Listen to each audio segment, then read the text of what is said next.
स्वागत है आपका करियर एकेडमी के YouTube चैनल पर। तो आज की क्लास में मैं आपको सीटेट और एसटेट के बारे में बताने का प्रयास करूंगा। तो सीटेट और STET normally teaching eligibility test हैं जो स्टेट लेवल हो या सेंट्रल लेवल हो उसमें कंडक्ट किए जाते हैं। तो जो व्यक्ति या जो स्टूडेंट जो है टीचिंग सेक्टर में जाना चाहते हैं उनके लिए दो एग्जाम बहुत महत्वपूर्ण हैं। ये स्कूल लेवल के टेस्ट होते हैं, स्कूल लेवल में आपकी अपॉइंटमेंट होती है। जब आप ये एग्जाम पास करते हो तो आपके पास जो सर्टिफिकेट आता है उसकी वैलिडिटी के अकॉर्डिंग आपको एक मिनिमम क्वालिफिकेशन जो मिल जाती है जिसमें आप गवर्नमेंट के टीचिंग सेक्टर के एग्जाम भर सकते हो। एसटेट जो है स्टेट लेवल में आता है, जैसे आपको पता है हरियाणा के लिए है, और सीटेट जो है सेंट्रल लेवल में है। तो मैं आज आपको इस क्लास में दोनों एग्जाम के बारे में बताने का प्रयास करूंगा। तो सीटेट जो है ऑल इंडिया में यूज होता है, तो ऑल इंडिया का आएगा इसमें, जबकि एसटेट जो है हरियाणा के लिए यूज होता है। ठीक है जी। तो ऑल इंडिया एग्जाम में अगर आप सीटेट क्वालिफाई करते हो तो सीटेट क्वालिफाई करने के लिए ऑल इंडिया जो रिक्रूटमेंट होती है या ऑल इंडिया जॉब्स हैं उसके लिए आप वैलिड हो जाओगे।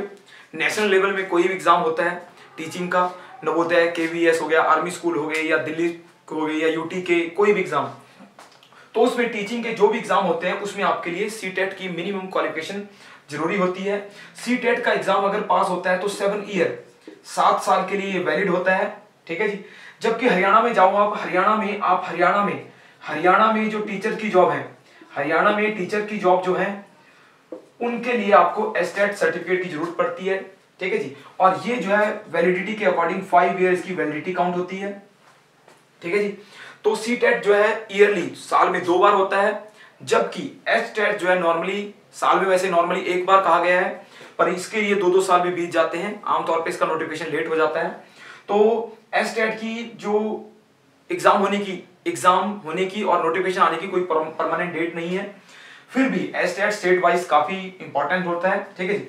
तो सीटेट में अगर आप ये क्वालिफिकेशन करते हो, सीटेट को अगर पास करते हो तो आपके पास 2 लेवल है, पीआरटी और टीजीटी, जबकि एसटेट में आपके पास 3 हो जाएंगे, पीआरटी प्राइमरी के लिए, टीजीटी मिडिल के लिए और पीजीटी यानी पोस्ट ग्रेजुएट टीचर 3 लेवल का हो जाता है।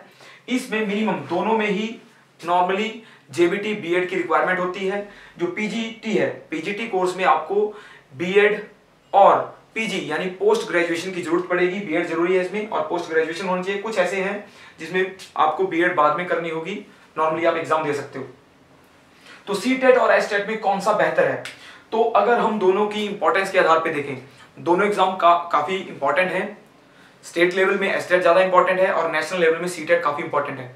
सीटेट अगर एग्जाम आपका पास होता है तो इससे आप ऑल इंडिया में कोई भी एग्जाम दो, किसी भी लेवल का एग्जाम दो, इवन प्राइवेट सेक्टर में अगर आपको किसी प्राइवेट स्कूल में अप्लाई करना है, अगर आपका सीटेट पास हो तो आपको वहां पर अच्छा पे स्केल मिल सकता है और आपकी डिमांड रहेगी, क्योंकि सीटेट पास अगर हो जाता है तो ये उन्हीं टीचर का होता है जिनका स्ट्रॉन्ग तैयारी है, प्रिपरेशन अच्छी की है, और अगर इसमें अच्छे मार्क्स आ जाएं, 100+ अगर मार्क्स आ गए तो आपकी वैल्यू जो है और बढ़ जाती है। एसटेट की जो वैल्यू है वो स्टेट लेवल के जो टीचिंग सेक्टर के एग्जाम है उनके लिए जरूरी रहती है। तो आप पीआरटी, टीजीटी, कोई टीचर की वैकेंसी निकलती है उसमें एसटेट का सर्टिफिकेट मांगा जाता है। तो एसटेट जो है नॉर्मली वैसे प्राइवेट सेक्टर के लिए इतना डिमांडेबल नहीं है, इतनी डिमांड नहीं है, बट स्टेट लेवल के जो टीचिंग की वैकेंसीज हैं उसमें काफी इंपॉर्टेंट होता है। तो इनके दोनों के एग्जाम पैटर्न में भी काफी डिफरेंस होता है। सीटेट का एग्जाम जो है काफी कॉन्सेप्चुअल होता है, डिटेल्ड में होता है, लेंथी पेपर होता है, तो आपको इसमें टाइम 2.5 घंटे मिलते हैं। ठीक है जी। और एसटेट में आपको पेपर इसमें भी लेंथी हो सकता है। ठीक है जी। जो आप अभी तक एग्जाम हुए हैं उसमें फैक्चुअल क्वेश्चन ज्यादा होते थे, टाइम इसमें भी 2.5 घंटे होता है। तो टाइम के अकॉर्डिंग एसटेट में पेपर कंप्लीट हो जाता है 2.5 घंटे में, जबकि सीटेट में कई बार क्या होता है पेपर लेंथी आ जाता है तो पेपर जो है पूरा कंप्लीट ही नहीं होता 2.5 घंटे में, तो टाइम जो है वो भी कम पड़ जाता है। ठीक है जी। दोनों एग्जाम इंपॉर्टेंट है, दोनों की तैयारी जो है लगभग सेम है। दोनों के लिए आपको टीचिंग एप्टीट्यूड है, हिंदी है, इंग्लिश है, ईवीएस मैथ्स हो गया, एसएस हो गई, मैथ साइंस हो गया, पर पीजीटी में आपको अपना पोस्ट ग्रेजुएशन का सब्जेक्ट स्ट्रॉन्ग करना पड़ेगा। 60 मार्क्स आपके इसके आएंगे। तो नॉर्मली काफी कंटेंट जो है सिमिलर है। अगर आप लॉन्ग लेवल में लंबे टाइम के लिए सोच के चल रहे हो तो सीटेट की तैयारी कीजिए, एसटेट का कवर हो जाता है इसमें, क्योंकि सीटेट अगर आपने डिटेल में पढ़ लिया, उसके कॉन्सेप्ट अगर आपने क्लियर कर लिए तो आपका एक वाइड सिलेबस कवर हो जाता है, जो सिलेबस जो है एसटेट में भी आपका काफी हद तक हेल्प करेगा। ठीक है जी। तो मैं तो आपको रिकमेंड करूंगा कि सीटेट की तैयारी कीजिए और इसकी तैयारी में आप डिटेल में सारे सीटेट के जो कॉन्सेप्ट हैं, जो सिलेबस है इसका, वो डिटेल में पढ़ लें। चाइल्ड डेवलपमेंट पेडागोगी है, हिंदी है, इंग्लिश है, उसको स्ट्रांगली कर लें तो वो तैयारी आपकी एस्टेट में भी काम आएगी, या आप कोई भी स्टेट लेवल का यूपी टेट पी टेट का एग्जाम भी देते हो तो उसमें भी आपकी हेल्प करेगी। इसमें आपको फैक्ट के ऊपर ज्यादा कॉन्सेंट्रेट करना है, स्टेटमेंट है, थ्योरीज है, उन पे ज्यादा कॉन्सेंट्रेट करना पड़ता है। इसमें कॉन्सेप्चुअल थिंकिंग, टीचिंग एप्टीट्यूड पे ज्यादा फोकस करना होता है। तो दोनों एग्जाम काफी इंपॉर्टेंट है। जहां तक तैयारी का प्रश्न है, सीटेट में थोड़ा टाइम लग जाता है, यानी प्रिपरेशन आपको लगभग 3 महीने मिनिमम तो लगेंगे इसमें, ठीक है। और एस्टेट में यह है 2 महीने में भी इसका सिलेबस कवर हो जाता है। फैक्ट आपको ज्यादा करने हैं, मेमोराइज करना है, तो फैक्ट ज्यादा रटने पड़ते हैं एस्टेट के लिए। सीटेट में आपको रीडिंग स्ट्रॉन्ग करनी है, डिसीजन मेकिंग ज्यादा स्ट्रॉन्ग करनी है, और एप्टीट्यूड को स्ट्रॉन्ग करना है, वो थोड़ा कॉन्सेप्चुअल ज्यादा होता है। आइडियलिस्टिक टीचर की क्या क्वालिटीज हैं वो आपको अपनानी पड़ेगी। अगर आपका वो एप्टीट्यूड अगर स्ट्रॉन्ग हो गया है तो आप कम प्रिपरेशन में भी सीटेट का एग्जाम जो है पास कर सकते हो। तो मैंने इस क्लास में सीटेट और एस्टेट के बारे में बताने का प्रयास किया है, दोनों काफी इंपॉर्टेंट है। तो जब एस्टेट का नोटिफिकेशन आएगा तो मैं एस्टेट के लिए आपके लिए कुछ लेक्चर उपलब्ध कराऊंगा।